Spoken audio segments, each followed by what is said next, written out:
Hi friends, இந்த வீடியோவில் என்ன பார்க்க போகிறோம் அப்படின்னா 8th standard old book 2005 edition part 2 வந்து பார்க்க போகிறோம். இது பார்க்க போகிறதுக்கு முன்னாடி இன்றைக்கான கேள்வி என்ன அப்படின்னா, அமைப்பு வாக்கியம் எத்தனை வகைப்படும் அப்படிங்கிறத கமெண்ட் பண்ணுங்கள்.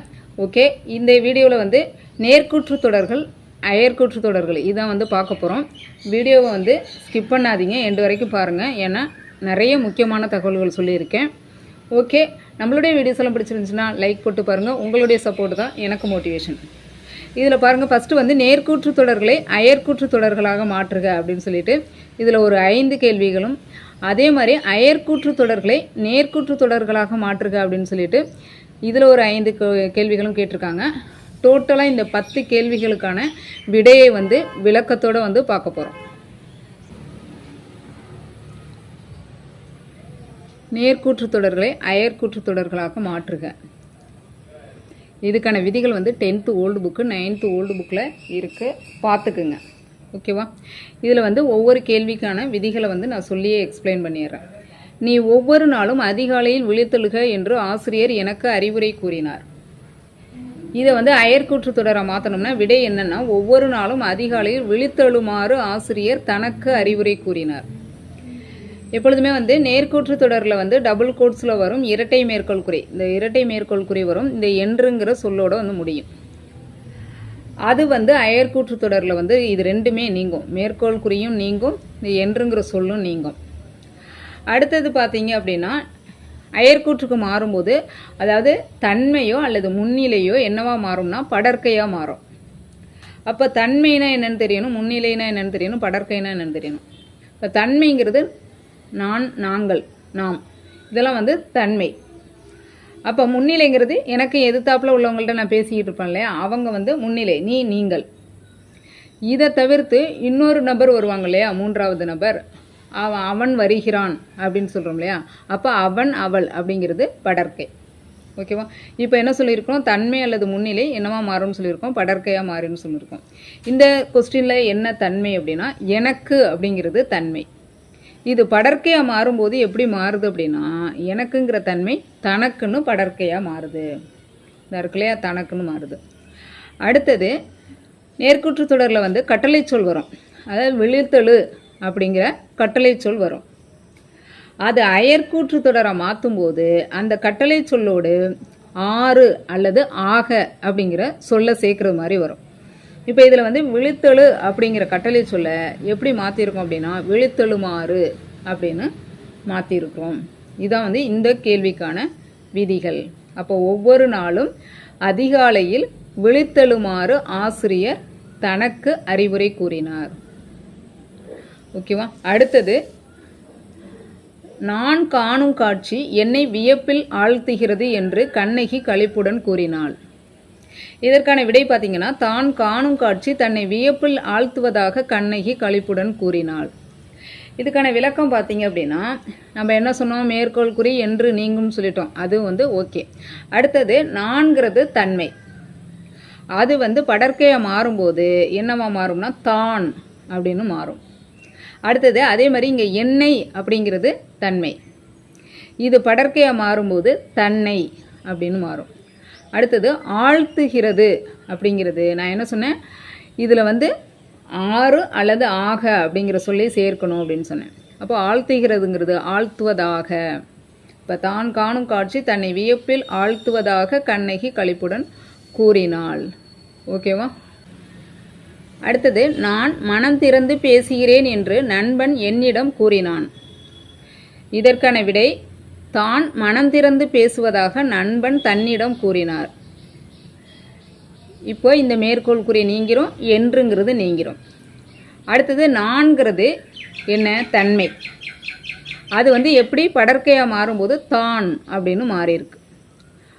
தான் மனம் திறந்து பேசுகிறேன் அப்படிங்கிறது பேசுவதாக அப்படின்னு மாறியிருக்கு, ஆக அப்படிங்கிற சொல் சேர்ந்துருக்கு. அடுத்தது என்னிடம் அப்படிங்கிறது தன்மை, தன்னிடம்னு படற்கையாக மாறியுள்ளது. ஓகேவா? அடுத்தது, கண்ணன் இன்று என்னால் ஒன்றும் செய்ய இயலாது என்று கூறினான். இதற்கான விடை, அன்று தன்னால் ஒன்றும் செய்ய இயலாததாக கண்ணன் கூறினான். இப்போ இந்த மேற்கோள் குறி நீங்கிறோம், என்று நீங்கிறோம். அப்போ இன்றுங்கிற நேர்கூற்று சொல் வந்து அயற்கூற்றாக மாறும்போது அன்றுன்னு மாறும். இன்று என்ற சொல் நேர்கூற்று சொல் வந்து அயற்கூற்றாக மாறும்போது அன்றுன்னு மாறும். அடுத்த மாதிரி எந்நாள் அப்படிங்கிற தன்மை பெயர் வந்து தன்னால் அப்படிங்கிற படற்கை பெயராக மாறும். ஓகேவா? அடுத்தது பார்த்தீங்க அப்படின்னா ஒன்றும் செய்ய இயலாது அப்படிங்கிறது ஆக என்ற சொல்லை சேர்த்து இயலாததாக அப்படின்னு மாறும். இப்போ அன்று தன்னால் ஒன்றும் செய்ய இயலாததாக கண்ணன் கூறினான். அடுத்த கேள்வி பாருங்க. நீ திருக்குறளை ஆழ்ந்து கற்க வேண்டும் என்று ஆசிரியர் கோதைக்கு கூறினார். இதுக்கான விடை பாருங்க. கோதையிடம் திருக்குறளை ஆழ்ந்து கற்குமாறு ஆசிரியர் கூறினார்.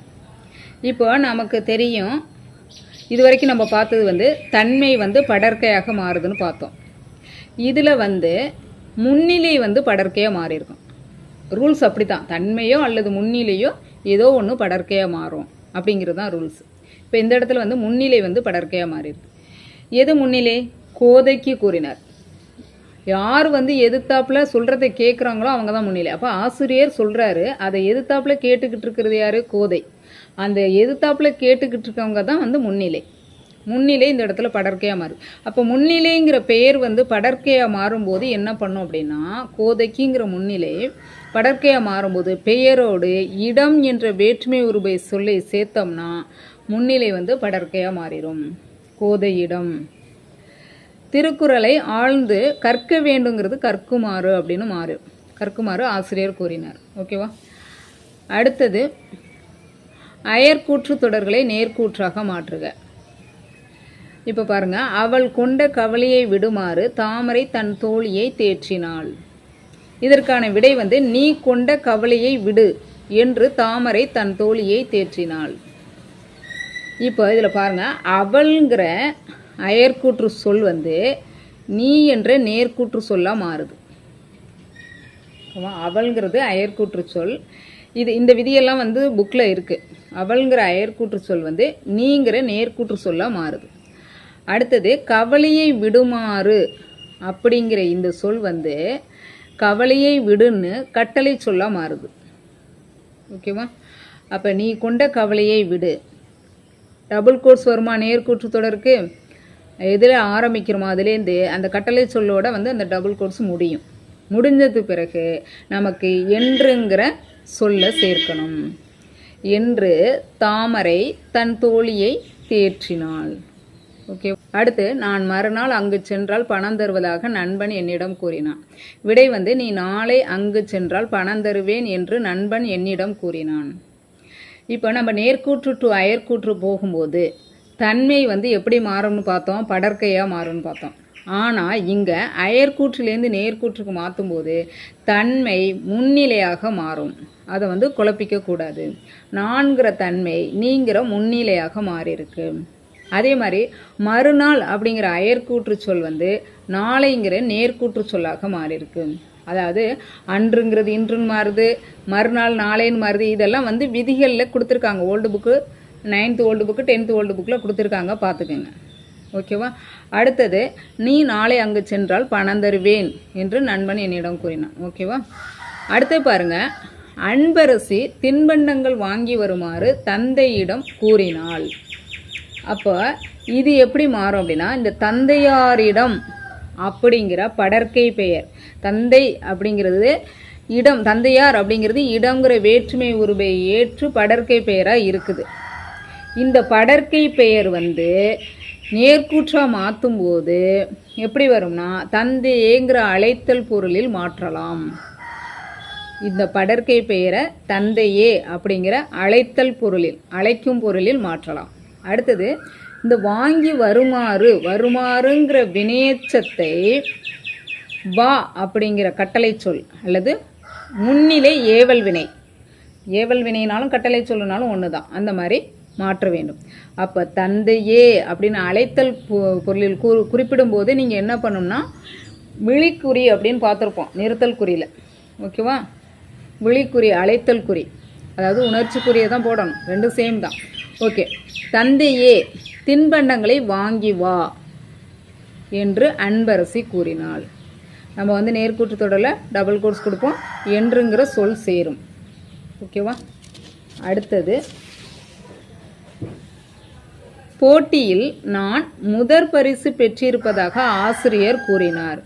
விடை வந்து நீ போட்டியில் முதல் பரிசு பெற்றிருக்கிறாய் என்று ஆசிரியர் கூறினார். அதாவது இங்கே வந்து நான்கிற தன்மை பெயர் நீங்கிற முன்னிலையாக மாறி இருக்கு. பெற்றிருப்பதாக அப்படிங்கிற சொல் வந்து பெற்றிருக்கிறாய்.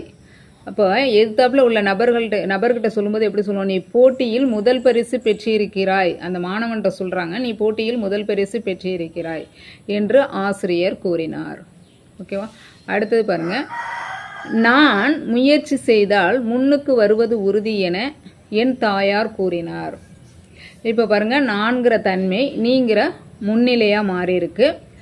அடுத்தது, முயற்சி செய்தால் முன்னுக்கு வருவது உறுதி என்று தாயார் கூறினார்.